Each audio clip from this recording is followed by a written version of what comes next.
আসসালামু আলাইকুম। যদি সত্যি কথা বলি, মনটা ভেতর থেকে একটু খারাপ। কারণ হচ্ছে একটা জিনিস খেয়াল করলাম যে আমরা সাধারণ মানুষ যারা, অবশ্যই আমি আশা করব যে বিভিন্ন মানুষের বিভিন্ন রকম মতামত থাকবে। তো আ ডিভোর্স হয়েছে এবং মামলা দিয়েছেন, পুলিশ ডাকতে হয়েছে, বা মানে অনেক কিছু হয়। যেমন ধরেন আ পারিবারিক জীবনে অশান্তির ফলে কেউ সুইসাইড পর্যন্ত করে।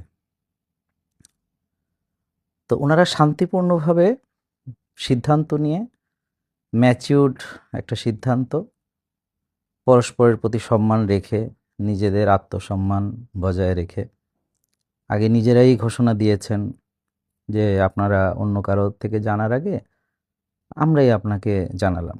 অর্থাৎ ওনারা যে কাপল কাউন্সেলিং গুলো করে থাকেন, আমি যতটুকু বুঝি, আমি তো এ বিষয়ে এক্সপার্ট না, বাট আমার যেটা মনে হয় সেটা হলো কাপল কাউন্সেলিং এর একটা অপশন এমন আছে যে ধরেন আপনার স্বামী-স্ত্রী দুজন যদি একত্রিত থাকেন এবং মারামারি করেন, খুনাখুনি করেন, অ্যা মানে আত্মহত্যা করেন বা আরেকজনকে মেরে ফেলেন অথবা একজন আরেকজনকে হার্ট করেন।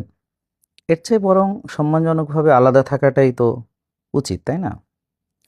এখন কারো পারিবারিক বিষয় নিয়ে মন্তব্য করা যদিও আমাদের কাজ না, বাট তবুও আমরা এই কাজগুলো করছি। তো উনারা এমনিতে অনেক কষ্টে আছেন। উনাদের একটা কঠিন সিদ্ধান্ত, বাচ্চা আছে এবং ছেলেমেয়েরা আছে।